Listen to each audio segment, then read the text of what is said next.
এই নির্বাচনের জন্য তো বাংলাদেশের সমস্ত রাজনৈতিক দলগুলোই অলমোস্ট দাবি করে আসছেন। কেউ বলছেন ডিসেম্বর, কেউ বলছেন জানুয়ারি ফেব্রুয়ারি। তো সেনাপ্রধান ডিসেম্বরের নির্বাচনের জন্য যদি আহ্বান করে থাকেন সেটা দোষের কিছু নয়, বরং আমি মনে করি আরেকটি শক্তি সংযুক্ত হলো গণতান্ত্রিক পথকে প্রশস্ত করার জন্য। যারা এই প্রতিদিন কু দেখার স্বপ্ন দেখেন, প্রতিদিন রাতেই দেখি আজকে কু হবে, আজকে গাড়ি ঢুকলো কেন, আজকে কি আলোচনা হচ্ছে। আরে বাপরে বাপ, বাহিনী প্রধানরা কি আলোচনাও করতে পারবে না? বসতেও পারবে না, কথাও বলবে না, চুপচাপ থাকবে? কার হাতে চুপচাপ থাকবে? রাজনৈতিক অঙ্গনের এই মুরব্বী এবং জুয়ানদের তারুণ্য নির্ভর একটি সম্মিলিত দেশ হওয়ার কথা ছিল, কিন্তু সবাই সব জায়গায় ভুল করে বসে আছে। জুয়ানরাও এখন মুরব্বীদেরকে মূল্যায়ন না করতে করতে এমন একটা পরিস্থিতিতে তৈরি হয়েছে যে এখন 20 জন মানুষও তাদের কাছে যায় না। তো এইভাবে কি একটা দেশ চলবে? না। এই দেশ চালাতে হলে ইউনিটির বিকল্প নেই। এই একদল মানুষ আছেন যারা প্রতিদিন বাংলাদেশকে অশান্ত করার জন্য, মানে ক্ষমতা সেনাবাহিনী না নেওয়ার আগ পর্যন্ত আপনাদের মনে হয় কোনো বিরতিই নেই। এটা অত্যন্ত দুঃখজনক, এটা দেশের জন্য অত্যন্ত খারাপ, এটা বাহিনী এবং জনগণের মধ্যে অনাস্থা তৈরির জন্য একটি ষড়যন্ত্র। আমি মনে করি এটা কাটিয়ে উঠতে সেনাবাহিনীও ধৈর্যের পরিচয় দিবে, জেনারেল ওয়াকারুজ্জামান তো অবশ্যই ধৈর্যের পরিচয় দিবে, পাশাপাশি সরকারও বুঝতে সক্ষম হবে। সেনাবাহিনীর প্রধান জেনারেল ওয়াকারুজ্জামান সাহেব ডিসেম্বরের মধ্যে নির্বাচন দাবি করেছেন বলে ইতিমধ্যেই খবর প্রচারিত হয়েছে। এই ডিসেম্বরের মধ্যে নির্বাচনকে কেন্দ্র করে আলোচনা হচ্ছে, সমালোচনা হচ্ছে যে কেন তিনি ডিসেম্বরের মধ্যে নির্বাচন চাইবেন বা তার কোনো ভিন্ন উদ্দেশ্য আছে কিনা। ডিসেম্বরের মধ্যে নির্বাচন কিংবা জানুয়ারি ফেব্রুয়ারির মধ্যে নির্বাচন, এটা এখন বাংলাদেশের প্রসিদ্ধ একটি আলোচনা এবং বাংলাদেশের অলমোস্ট সকল রাজনৈতিক দলই এই নির্বাচনটা এই সময়সীমার মধ্যে চায়। আপনি যদি হিসাব করেন, বাংলাদেশ জাতীয়তাবাদী দল সর্ববৃহৎ একটি রাজনৈতিক দল, তারা শুরু থেকেই বলে এসেছে যে যত দ্রুত সম্ভব নির্বাচন দিতে হবে। সর্বশেষ তাদের টার্গেট সময়সীমা হচ্ছে ডিসেম্বরের মধ্যেই তারা নির্বাচন চায়।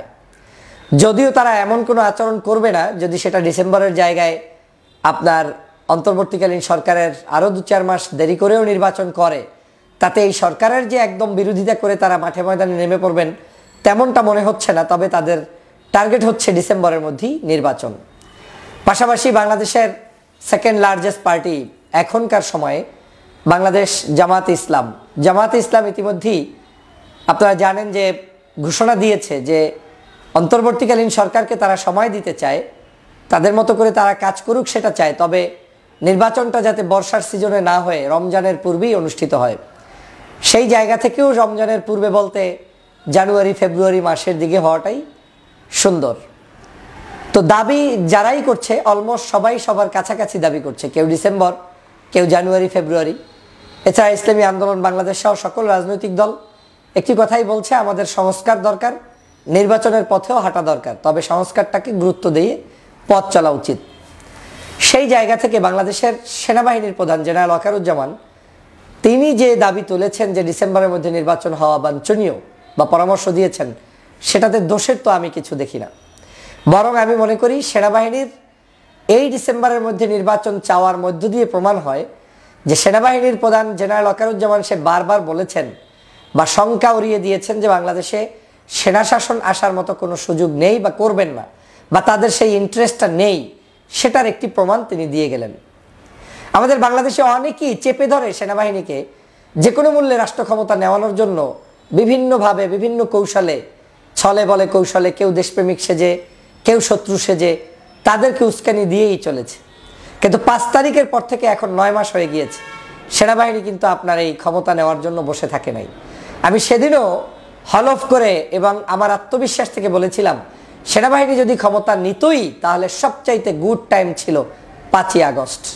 ওই দিন জনগণ হয়তো কেউ কেউ প্রতিবাদ করত, কিন্তু সাধারণ মানুষ তখন ঘরে উঠে যেত যে হাসিনার মুক্তি পেয়েছি, নতুন কিছু এসেছে, অপেক্ষা করি দেখি কি হয়। বাস্তবতা হচ্ছে এখনকার পরিস্থিতি বাংলাদেশে এমন নেই যেখানে সেনাবাহিনী ক্ষমতায় নিবে, মোটেই না।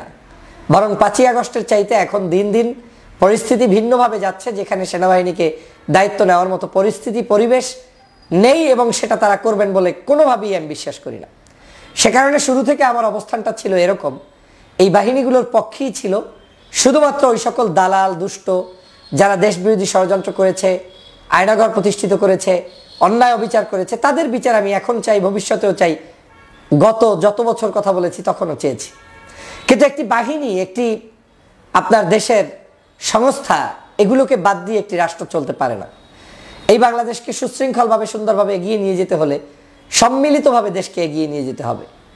গত 16 বছর যারা যেই কাজটি করতে পারেনি, গত 16 বছর মনে রাখবেন, 16 বছরে বহু সেনাপ্রধান এসেছে, কিন্তু অনেকেই অনেক কিছু করতে পারে নাই। জেনারেল ওয়াকারুজ্জামান সাহেব আওয়ামী লীগের আত্মীয় হওয়া সত্ত্বেও তিনি কিন্তু সেই কাজটাই আমাদের সামনে করে দেখিয়েছেন। আমি বহুবার ভিডিওতে বলেছি যে একজন জেনারেল ওয়াকারুজ্জামান আপনার মতো আমার মতো কথাবার্তায় চলবে না। একজন জেনারেলকে, একজন সেনাপ্রধানকে দেশের দিকে যেমন নজর রাখতে হবে, রাজনীতির দিকে নজর রাখতে হবে, পরাশক্তির দিকে নজর রাখতে হবে, দেশ বিরোধী বিভিন্ন জাতিসংঘ মানে বিভিন্ন দেশের সাথে, দেশের বাহিরে যারা আছেন তাদের সাথেও সুসম্পর্ক বজায় রেখেই তাদেরকে পথ চলতে হবে। আমি মনে করি সেই সেন্স থেকে আজকের এই জেনারেল ওয়াকারুজ্জামান সাহেব একটি নির্বাচনের রোড ম্যাপ দিচ্ছেন বা চাচ্ছেন, এটা অন্যায় কিছু নয়। আমরা যখন 5ই আগস্ট বাংলাদেশের স্বাধীনতার জন্য বসেছিলাম, তখন কিন্তু একটি রাষ্ট্রের রাষ্ট্রপ্রধানের মানে তাকে তাড়ানোর জন্য, শেখ হাসিনাকে বাদ দেওয়ার জন্য সেনাপ্রধানদের, সেনাবাহিনীর, নৌবাহিনীর, বিমান বাহিনীর দ্বারস্থ হয়েছে। আমরা বারবার আহ্বান করেছি আপনারা আমাদেরকে সাহায্য করুন। তখনও কিন্তু সাংবিধানিক প্রক্রিয়ায় হিসাব করলে কোনো ব্যক্তি আপনাকে সাহায্য করতে পারে না যদি সে ওই সমসাময়িক সরকারের আনুগত্য পোষণকারী হয়।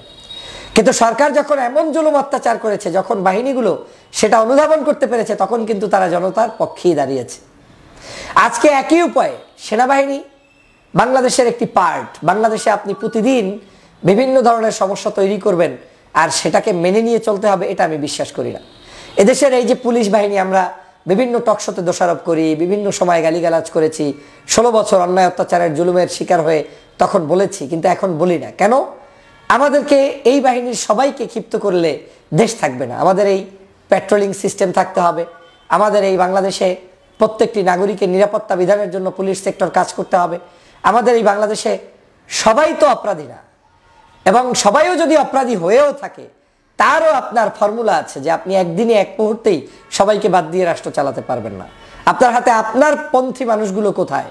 দেশপ্রেমিক পুলিশ কোথায়? দেশপ্রেমিক বাহিনী কোথায়?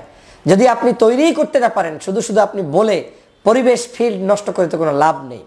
আমি আজও চ্যালেঞ্জ দিয়ে বলছি, সেনাবাহিনী, আমার বিশ্বাসের জায়গা থেকে বলছি, আমার বিশ্বাস যে সবসময় সঠিক হবে এমনটা না, তারা রাষ্ট্র ক্ষমতা নিবে না।